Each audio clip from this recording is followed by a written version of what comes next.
दोस्तों नमस्कार। हम बीबीएल टी20 का एक और मुकाबला कवर करेंगे जो कि एससीओ और आरईएन के बीच 7 जनवरी को दोपहर 1:45 से पर्थ स्टेडियम में यह मुकाबला खेला जाएगा। अब बात करेंगे हम इस मैच के पिच रिपोर्ट की।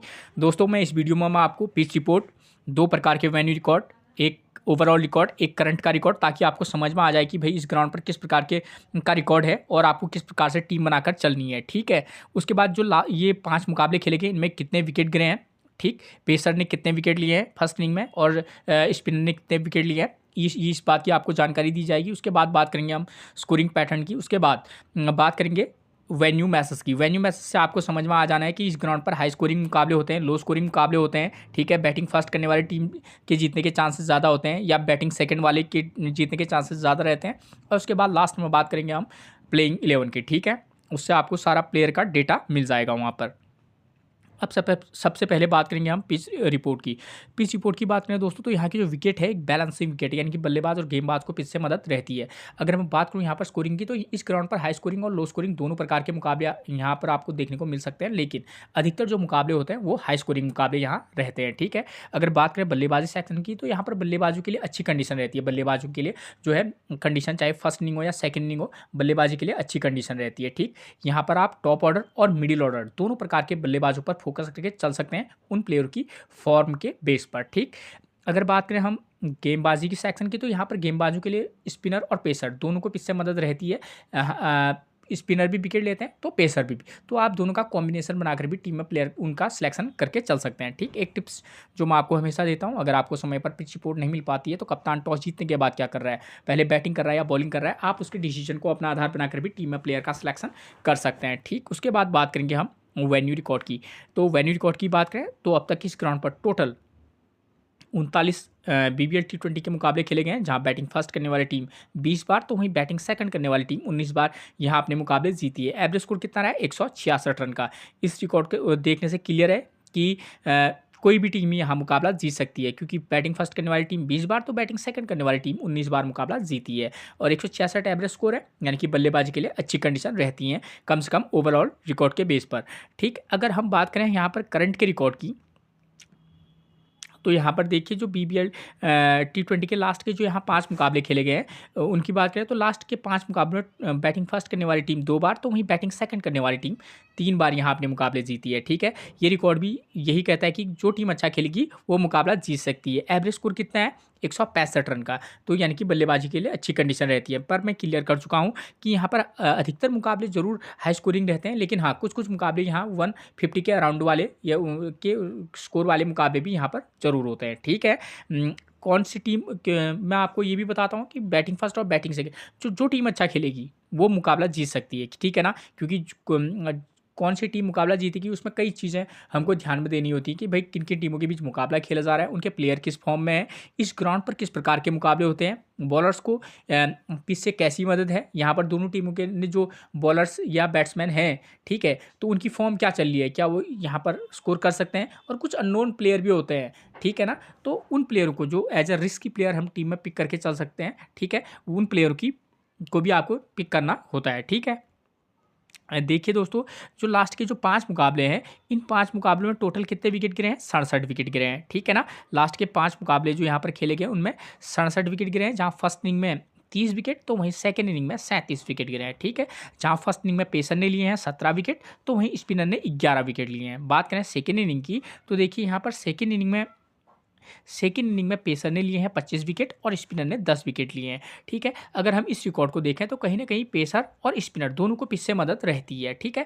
तो आप क्या कर सकते हैं, किसी मैच में आप पेसर को तो पिक करके चलेंगी और साथ में ऑलराउंडर स्पिनर और एक रेगुलर स्पिनर के साथ भी जा सकते हैं। कहीं पर अगर आप रेगुलर स्पिनर अगर उसकी फॉर्म अच्छी नहीं है, तब आप क्या कर सकते हैं, एक ऑलराउंडर प्लेयर को भी पिक करके चल सकते हैं, खासतौर पर जो स्पिनर हो। ठीक। उसके बाद स्कोरिंग पैटर्न की बात करूँ तो यहाँ पर मैंने आपको क्लियर बताया कि यहाँ पर अधिकतर जो मुकाबले होते हैं वो अच्छे 150 टू 160 180 के समथिंग का मुकाबले यहाँ पर आपको ज़्यादातर देखने को मिलेगा, 160 टू 180, तो उस प्रकार के मुकाबले कुछ ज़्यादा होते हैं। ठीक है। उसके बाद बात करेंगे वेन्यू मैचेस की, तो देखिए ये 3 जनवरी 2025 का मुकाबला है, जो कि परसों ही खेला गया था। पर्थ स्कॉचर ने फर्स्ट इनिंग में बल्लेबाजी की, 177 रन का स्कोर किया है, विकेट कितने गिरे, 4, और सिडनी थंडर ने उसे भी चेज कर लिया है 179 और विकेट कितने गिरे हैं 6। यानी कि कहने का मतलब ये है यहाँ पर हाई स्कोरिंग जो मुकाबला होगा तो वो भी यहाँ पर चेज हो जाता है। ठीक है, ठीक, क्योंकि 180 के समथिंग का स्कोर है, उसको भी आसानी से चेज कर लिया है। ठीक है, सेकेंड इनिंग में। ठीक है, और यहाँ पर हाई स्कोरिंग वाले मुकाबले में देखिए पावर प्ले में 0 विकेट गिरा है, यहाँ 1 विकेट, पेसर को 0, स्पिनर को 4, पेसर को 5, तो स्पिनर को 1। तो बॉलर के सिलेक्शन में यहाँ पर कुछ कहा नहीं जा सकता, लेकिन हाँ अगर स्पिनर अच्छा है तो आप उसको पिक करके दोनों इनिंग में चल सकते हैं, वरना आप पेसर के साथ भी जा सकते हैं। ठीक है, और इससे क्लियर है कि यहाँ पर हाई स्कोरिंग मुकाबला रहता है और वो भी चेंज होने की संभावना रहती है। ठीक है, हाई स्कोरिंग मुकाबले में 2 प्रकार के होंगे कि भाई जो टीम बैटिंग फर्स्ट करेगी वो हाई स्कोर बनाएगी, हो सकता है कि जो टीम या तो चेज कर लेगी, ठीक है, या हो सकता है कि उसके आसपास पहुंच जाए, यानी कि 180 बनाई हो 170 के अराउंड तक वो दूसरी टीम भी पहुंच जाएगी। तो आप इन कंडीशनों को भाई ऐसा ऐसा भी हो सकता है, उसके बेस पर आपको टीम बनाकर चलनी है। अभी मैं आपको टीम बनाकर बताऊंगा, बस आपको एक और वेन्यू मैच में समझा दूं यहाँ पर। ठीक है, जो दूसरा मुकाबला खेला गया था वो 26 दिसंबर 2024 को खेला गया था इसी साल। ठीक है, तो पर्थ स्कॉचर ने फर्स्ट इनिंग में बल्लेबाजी की है, 165 रन बनाए, विकेट कितने गिरे हैं 6, और ब्रिस्बेन हीट 132 रन पर ऑल टीम आउट हो गई है। तो यहाँ पर इस प्रकार के भी मुकाबले होते हैं। तो आपको हर चीज़ को ध्यान में रखकर क्या करना होगा, टीम में प्लेयर का सिलेक्शन करना होगा, या भाई ऐसा भी मुकाबला हो सकता है, ऐसा भी हो सकता है अगर आप खासतौर पर ज़्यादा टीमें बनाकर चल रहे हो। ठीक है, ठीक, जहाँ पर एक एवरेज स्कोर वाला मुकाबला हो रहा है वहाँ पर फर्स्ट इनिंग में अच्छी खासी बल्लेबाजी 160 के अराउंड मुकाबला हो रहा है। तो यहाँ पर बॉलिंग सेक्शन में पेसर 4 विकेट, स्पिनर को 2 विकेट, और जो टीम चेज कर रही है वो चेज नहीं कर पा रही है, पेसर 7 विकेट, स्पिनर को 1 विकेट मिल रहा है। ठीक है, अभी मैं आपको दोनों के बेस पर टीम बनाकर बताऊँगा, लेकिन सबसे पहले बात करेंगे इस वाले मैच को आधार मानकर अगर मैं टीम बनाऊँ तो यहाँ पर 2 कंडीशन होंगी। ठीक है ना, या तो पर्थ स्कॉचर बैटिंग फर्स्ट करेगी या हमारे पास मेलबर्न रेनिगेट बैटिंग फर्स्ट करेगी। तो हम ये मान के चलते हैं कि अगर पर्थ स्कॉचर्स बैटिंग फर्स्ट करेगी तब हम किस प्रकार की टीम बनाकर चल सकते हैं। तो देखिए इस वाले मैच के बेस पर, तो देखिए यहाँ पर क्या हो रहा है, बैटिंग के लिए उपयुक्त अच्छी कंडीशन है इस वाले मैच के बेस पर, जहाँ पर हम हाई स्कोरिंग वाले मैच के आधार पर टीम बना रहे हैं, उसके बाद लो स्कोरिंग के बेस पर बनाएंगे। तो इस वाले मैच के आधार इस वाले मैच को आधार मानकर टीम बना रहे हैं, तो हमको पता है बल्लेबाजी के लिए अच्छी कंडीशन है। यहाँ पर पावर प्ले में 0 विकेट गिरा है, 1 और 4 नंबर के प्लेयर ने अच्छा खासा स्कोर किया है। तो इसका मतलब यह है कि जो टीम बैटिंग फर्स्ट करेगी उसके टॉप ऑर्डर के प्लेयर भी स्कोर कर सकते हैं। तो पर्थ स्कॉचर अगर बैटिंग फर्स्ट करने आएगी तो उनकी तरफ से अब हमको देखना है कि भाई ओपनर कौन आते हैं। तो यहाँ पर पर्थ स्कॉचर की तरफ से ओपनर आते हैं कौन, मैटी हर्स्ट। ठीक है, विकेट कीपर बल्लेबाज हैं, करंट की फॉर्म देखिए 23, 3, 28, 6। तो as a risky player Matty Hurst को आप पिक करके चल सकते हैं। उसका एक ही रीज़न है क्योंकि बल्लेबाजी के लिए अच्छी कंडीशन है, साथ में विकेट कीपर सेक्शन से प्लेयर को हमको लेना ही है। तो मैटी हर्स्ट के नाम पर भी आप विचार करके चल सकते हैं। फिन एलन लगातार 2 मैच से ज़बरदस्त प्रदर्शन कर रहे हैं। ठीक है, बैटिंग के लिए उपयुक्त कंडीशन है, तो वहाँ पर फिल एलन को भी आप ट्राई करके चल सकते हैं। उसके बाद एरॉन हार्डी हैं, Aaron Hardy right arm medium fast गेंदबाजी कभी कभी आजकल करा नहीं रहे हैं, राइट हैंड बल्लेबाजी शुरू कर रहे हैं। ठीक है ना, तो बल्लेबाजी में इनका कोई खास प्रदर्शन रहा नहीं है। अगर मैं इन तीनों प्लेयरों की बात करूं तो आप as a risky player Aaron Hardie को भी पिक करके चलना। यहाँ पर स्पेलिंग थोड़ा सा मिस्टेक हो गई है, वो बात की बात है। ठीक है, इन तीनों में से 2 को भी किसी मैच में पिक करना, वरना एक मैच में आप फिल एलन या मैटी हर्स्ट में से एक को पिक करके चल सकते हैं। ठीक है, आपको अलग अलग कंडीशन पर टीम बनाकर चलनी होगी। उसके बाद नंबर 4 पर आपको मिलते हैं कौन, कूपर कोलोनी। ठीक है, left arm Orthodox left hand बल्लेबाज हैं, करंट की फॉर्म जबरदस्त है। ठीक है, वाइस कैप्टनसी की भी एक चॉइस रह सकते हैं। उसका एक ही रीजन है क्योंकि ये गेंदबाजी कराते हैं और स्पिनर को भी पीछे थोड़ी बहुत मदद है। अगर 1 विकेट ले लें 50-60 का स्कोर करते हैं तो मे भी एक बेहतरीन हमारे लिए प्लेयर साबित हो सकते हैं। उसके बाद नंबर 5 पर मिलेंगे अस्टिन टर्नर, राइट हैंड बल्लेबाज है, राइट आर्म ऑफ ब्रेक गेंदबाजी भी कराते हैं, करंट की फॉर्म ठीक ठाक है। ठीक है, अगर आप चाहे तो पिक करके चल सकते हैं, वरना ड्रॉप आउट करके भी चल सकते हैं। उसके बाद नंबर 6 पर मिलेंगे आपको निक हॉब्सन। ठीक है, निक हॉब्सन की बात करूँ तो बल्लेबाज अच्छे हैं निक हॉब्सन। ठीक है, तो जब आप इनको तभी पिक करके चलना, चाहे मैथ्यू स्पोर्ट्स हो या निक हॉब्सन हो, तब पिक करके चलना जब आपको ये लगेगा कि भाई ऊपर के प्लेयर को ऊपर के जो प्लेयर हैं, चाहे वो फिल एलन हो, कूपर कोलोनी हो, ये थोड़ा सा दिक्कत पड़ सकती है। ठीक है, ठीक, तो ये हो गए इनके टॉप 6 बल्लेबाज और मैथ्यू स्पोर्ट्स भी। ठीक है, ये एक लेग स्पिनर है और साथ में ठीक ठाक बल्लेबाजी कर लेते हैं। ठीक, तो ये रहे। अब ये चीज़ तो आपकी क्लियर होगी। अब उसके बाद यही टीम क्या कराएगी, सेकेंड इनिंग में बॉलिंग भी कराएगी। और सेकेंड इनिंग में हमको पता है कि भाई यहाँ चेंज हो जा रहा है, लेकिन पेसर और स्पिनर को विकेट मिल रहा है। ठीक है, तो यहाँ पर हम क्या करेंगे कि क्योंकि हमारे पास एक ऑलराउंडर स्पिनर ऑलरेडी कूपर क्लोनी हैं, तो हम उनके साथ जा सकते हैं। अस्टिन टर्नर को अगर आप किसी मैच में मौका देंगे तो मे बी उनसे भी काम चल सकता है, ठीक है। तो हम ऐसा कर सकते हैं, किसी मैच में हम इनकी तरफ से तो वैसे भी स्पिनर कोई उतना ज़बरदस्त है नहीं, तो हमारा काम फोकस होगा सिर्फ जो मीडियम फास्ट गेंदबाज हैं, ठीक है, तेज़ गेंदबाज में। तो मैथ्यू कैली की बात करें तो करंट की फॉर्म 0-2-1, तो मतलब एक ठीक ठाक से फॉर्म में निश्चित तौर पर है। एंड्रू टाई हर मैच में एक एक विकेट ले रहे हैं, तो आप इस बॉलर पर फोकस करके चल सकते हैं। साथ में नंबर 10 पर मिलेंगे आपको जैसन बेहरेनड्रॉफ, करंट की फॉर्म लाजवाब है। तो इनके करंट की फॉर्म के बेस पर एंड्रू टाई और जैसन बेहरेनड्रॉफ और लैंस मॉरिस, ये 3 बॉलर जो हैं अच्छे पिक हो सकते हैं, ठीक है। तो अगर जब आप टीम बनाएंगे तो आपको ये भी ध्यान देना होगा कि भाई अपोजिशन के जो बॉलर हैं उन तीनों बॉलर की फॉर्म अच्छी है, तो इनके अगेंस्ट जो बॉलर बैट्समैन बैटिंग करेंगे उनको दिक्कत आ सकती है, चाहे बल्लेबाजी के लिए अच्छी कंडीशन कितनी क्यों ना हो, ठीक है, आ सकती है, ठीक है। तो आप एक कंडीशन में तो टीम ये बनाकर चल सकते हैं कि हाँ इनको प्रॉब्लम नहीं आएगी, तो उस समय तो आप एक ही बॉलर को पिक करें, ठीक है। और जहाँ पर आपको लगे कि नहीं बैट्समैन को दिक्कत आ सकती है, तो आप वहाँ पर 2 बॉलर के साथ भी जा सकते हैं, ठीक है ना। तो ये चीज़ आपकी क्लियर होगी। अब दूसरी कंडीशन आती है क्या, अगर मेलबर्न रेनिगेट बैटिंग फर्स्ट करेगी, तो क्योंकि हमको पता है फर्स्ट इनिंग में 177 का स्कोर बना था, ठीक है, 4-5 विकेट गिरे थे और बल्लेबाजी के लिए ठीक कंडीशन थी। तो हम ऐसे में मेलबर्न रेनिगेट की तरफ से ओपनर की बात करें तो इनकी तरफ से ओपनर कौन आते हैं, जॉस ब्राउन। करंट की फॉर्म ठीक ठाक सी है, 6, 66, 12, 13। तो एज ए रिस्की प्लेयर अगर किसी मैच में ट्राई करना चाहेंगे तो कर सकते हैं, ठीक है ना, क्योंकि सिर्फ एक ही कारण है उसका, बल्लेबाजी के लिए ठीक कंडीशन है, ठीक है। दूसरे पर आता है जैक फ्रेशर मैकग्रू। करंट की फॉर्म बहुत ही बेकार है, लेकिन एक की प्लेयर रहेगा, आप रिस्क लेंगे तो इस प्लेयर पर रिस्क लेना, ठीक है। अगर आप ज़्यादा टीमें बना रहे हैं तो सिर्फ एक ही और रिस्क ले लेना, सीधे कैप्टनसी दे देना, या तो अब वो टीम आपकी बहुत टॉप पर जाएगी या आपकी एंट्री वापस नहीं आएगी, ठीक है। वरना आप इस प्लेयर को ड्रॉप करके भी चल सकते हैं, ठीक है। प्लेयर ज़बरदस्त है, जिस मैच में चलेगा तो इससे बेहतर आपको कैप्टनसी कोई नहीं देगा, लेकिन करंट की फॉर्म बेकार है तो आप चाहें तो इनको ड्रॉप करके भी चल सकते हैं। नंबर 3 पर मिलेंगे आपको टीम सैफर्ड। तो करंट की फॉर्म इनकी भी अच्छी है, मतलब ठीक ठाक है, विकेट कीपर है, तो या तो मैटी हेरस्ट और टीम सैफर्ड में से एक को आपको मौका देना है। तो किसी मैच में आप टीम के साथ चले जाना, किसी मैच में मैथ्यू हेरस्ट के साथ। तो ओवरऑल इन तीनों बैट्समैनों की बात करूं तो इन तीनों बैट्समैनों की किसी की भी फॉर्म अच्छी नहीं है, लेकिन देखिए मैंने जब गेंदबाजी समझा रहा था तो वहाँ पर मैंने आपको ये भी बताया कि लॉन्स मॉरिस, जैसन बेरेंड्रॉफ, एंड्रू टाई, तीनों बॉलरों की फॉर्म अच्छी है। और यहाँ पर से मेलबर्न रेनिगेट के तीनों ओपनर जो बल्लेबाज हैं उनकी तीनों की जो क्या है फॉर्म बेकार है। तो ऐसे में भाई बॉलर का पलड़ा थोड़ा भारी है, तो इन बल्लेबाजों को पिक करते वक्त थोड़ा सा ध्यान से इनको पिक करके चलना, ठीक है ना। उसके बाद नंबर 4 पर मिलते हैं कौन, जैकब बैथल। करंट की फॉर्म अच्छी है, नो डाउट एक की प्लेयर रहेगा। जोनाथन वेल्स ठीक बल्लेबाज हैं, किसी मैच में पिक तो किसी मैच में ड्रॉप करके चल सकते हैं। लॉरी वांस, ये भी एक की प्लेयर का काम इस वाले मैच में निश्चित तौर पर लॉरी वांस कर सकते हैं, ठीक है। उसके बाद विल सदरलैंड, ये देखिए दोस्तों, विल सदरलैंड की बात करूँ तो मैं क्लियर कर दूँ, ये कभी ऊपर भी बैटिंग करने आते हैं और करंट की फॉर्म ठीक ठाक सी है, ठीक है। किसी मैच में पिक तो किसी मैच में आप ड्रॉप करके चल सकते हैं। तो टॉप 7 बल्लेबाजों के बारे में मैंने आपको बता दिया है। अब यही टीम क्या है सेकेंड इनिंग में बॉलिंग करने आएगी। यहाँ पर हमको पता है कि भाई चेज होने की संभावना अधिकतर है, पेसर को ज़्यादा पिच से मदद है। तो अब हमको क्या करना होगा, इन्हीं के बॉलर जो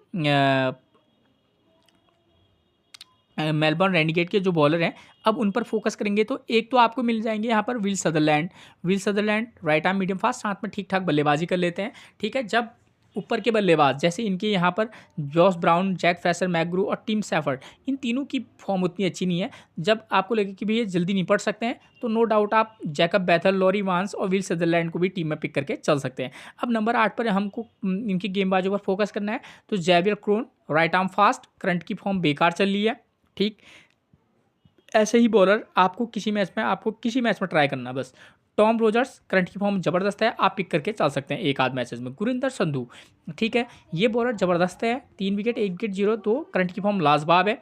बॉलिंग सेकेंड इनिंग में पेसर को पिच से बहुत ज़्यादा मदद तो नहीं है, लेकिन हाँ मदद निश्चित तौर पर है। तो गुरिंदर संधू एक बॉलर निश्चित तौर पर रहेंगे। एडम जंपा, ठीक है, सेकेंड इनिंग में स्पिनर को पिच से बहुत ज़्यादा मदद नहीं है।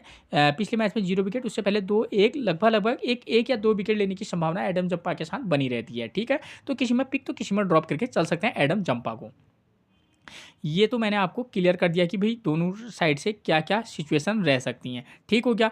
अब बात आती है सेकंड इनिंग बैटिंग की। तो जो भी टीम सेकंड में बल्लेबाजी करेगी, अगर उसके ओपनर की फॉर्म अच्छी है तो नो डाउट आप 1-2 नंबर के प्लेयर को पिक करके चल सकते हैं, या 1 नंबर, 3 नंबर, 5 नंबर के प्लेयर को भी पिक करके चल सकते हैं। अगर बॉल बैट्समैन की फॉर्म अच्छी नहीं है, ठीक है, तो आप किसी मैच में 1, 3, 5 के साथ भी जा सकते हैं, वरना 2, 4, 5 या 6 में से एक को पिक करके चल सकते हैं, ठीक है।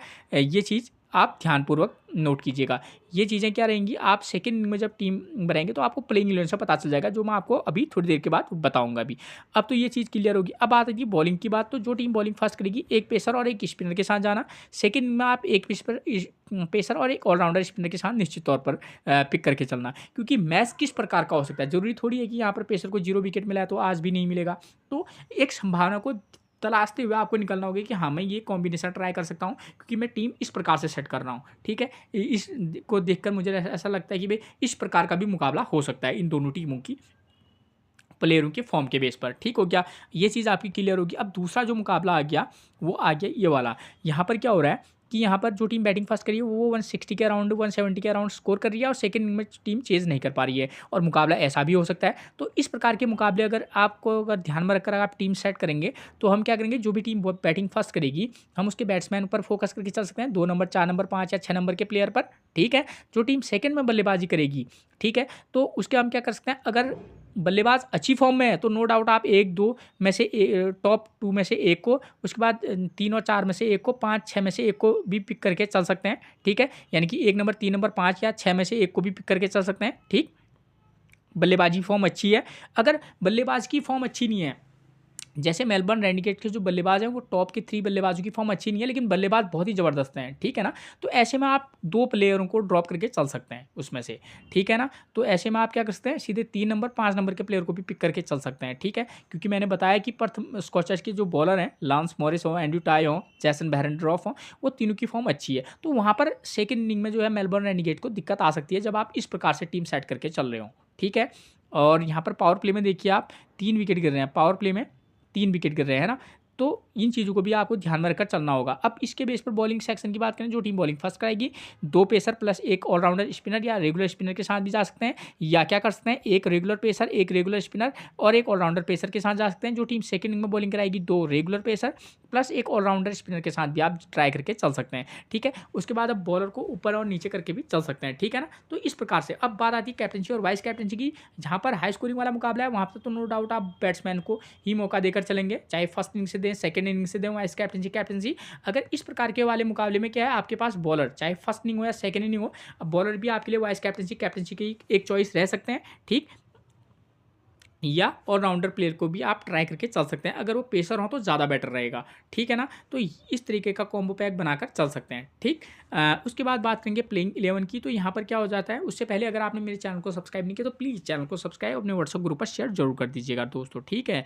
अब प्लेइंग 11 के बारे में पहले भी जानकारी दे चुका हूँ, फटाफट और भी बता देता हूँ। मैटी हर्स्ट पर्थ स्कॉचर की तरफ से नंबर 1 पर आपको मिलेंगे मैटी हर्स्ट, विकेट कीपर बल्लेबाज हैं, करंट की फॉर्म ठीक ठाक है, चाहे तो पिक करें, किसी मैच में ड्रॉप के जरूर चलेगा। फिल एलन लगातार 2 मैच से ज़बरदस्त फॉर्म में है, बल्लेबाजी के लिए अच्छी कंडीशन है, तो एक अच्छी पिक रह सकते हैं। फिर उसके बाद नंबर 3 पर मिलेंगे एरन हार्डी, करंट की फॉर्म बेकार है, लेकिन एज ए रिस्की प्लेयर इस वाले मैच में की प्लेयर की भूमिका हो सकती है। कूपर क्लोनी, ठीक है, लेफ्ट आर्म ऑर्थोडॉक्स और लेफ्ट हैंड बल्लेबाजी है, करंट फॉर्म जबरदस्त है, एक की प्लेयर का, और साथ में वाइस कैप्टनसी की चॉइस बनेंगे। उसके बाद नंबर 5 पर मिलेंगे अस्टिन टर्नर, राइट आर्म और ब्रेक गेंदबाजी भी कराते हैं, साथ में बल्लेबाज अच्छे हैं, करंट की फॉर्म ठीक ठाक सी है, अप और डाउन वाली। ऊपर के प्लेयरों को आप ड्रॉप करेंगे तो अस्टिन टर्नर के साथ आप जा सकते हैं। निक हॉब्सन एक अच्छे प्लेयर हैं, लेफ्ट हैंड बल्लेबाज हैं, ठीक है। लो स्कोरिंग वाले मुकाबले में निक हॉब्सन एक की प्लेयर रहेंगे। उसके बाद नंबर 7 पर इनकी तरफ से मिलेंगे मैथ्यू स्पोर्ट्स, लेग स्पिन गेंदबाजी कराते हैं, ठीक है, ठीक ठाक से प्लेयर हैं, ठीक है। मैथ्यू कैली की बात करूँ, right arm fast and current की फॉर्म ठीक ठाक है, एक मैच में ट्राई किया जा सकता है।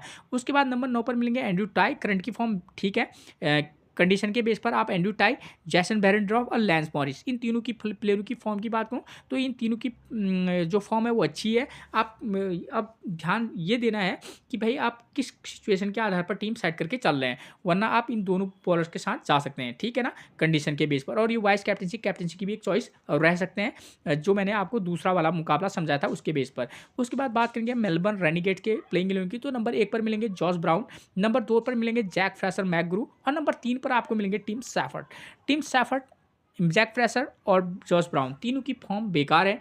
तीनों बल्लेबाज ज़बरदस्त बल्लेबाज हैं, लेकिन ठीक है, यहाँ पर बल्लेबाज के लिए अच्छी कंडीशन रह रही होंगी, तो वहाँ पर ये तीनों ही तीन के तीन जो बैट्समैन हैं बहुत ज़बरदस्त इनके पास गेम है, और ये किसी भी बॉलिंग को मतलब परेशान करके रख सकते हैं। ठीक है, तो इन तीनों प्लेयरों का सिलेक्शन आप ध्यानपूर्वक कीजिएगा। उसके बाद नंबर 4 पर मिलेंगे इनकी तरफ से Jacob Bethel, left arm Orthodox गेंदबाजी और साथ में अच्छे बल्लेबाज हैं। एक की प्लेयर रहेंगे जोनाथन वेल्स, एक अच्छे प्लेयर है। ठीक है, किसी में पिक तो किसी में ड्रॉप करके चलना। नंबर 6 पर मिलेंगे लॉरी वांस, ठीक है, आप इनके साथ जा सकते हैं, खासतौर पर जब ऊपर से बल्लेबाज को ड्रॉप करेंगे। विल सदरलैंड एक की प्लेयर रहेंगे, करंट की फॉर्म ठीक ठाक सी है, मतलब अभी तक उतना कुछ खास किया नहीं है, लेकिन प्लेयर ज़बरदस्त निश्चित तौर पर है। लो स्कोरिंग वाले मुकाबले में की प्लेयर का काम करेंगे। नंबर 8 पर मिलेंगे जैवियर क्रोन, राइट आर्म फास्ट हैं, पिछले 2 मैच से कोई खास प्रदर्शन किया हुआ नहीं है। टॉम रोजर्स की फॉर्म अच्छी है, गुरिंदर संधू की फॉर्म अच्छी है, तो इन 2 बॉलर पर आप विशेष फोकस करके चलिएगा। एडम जंपा, यहाँ पर स्पिनर को बहुत ज़्यादा तो पिच से मदद नहीं है, लेकिन पिच से मदद निश्चित तौर पर है, तो किसी में पिक किसी में ड्रॉप करके चलिएगा। ये थी आज के मैच से रिलेटेड वो जानकारी जिसके बेस पर आप एक बेहतरीन टीम बनाकर चल सकते हैं। फिर मिलेंगे आपसे एक और प्रेडिक्शन के साथ, तब तक के लिए आप सभी को मेरा प्रणाम दोस्तों।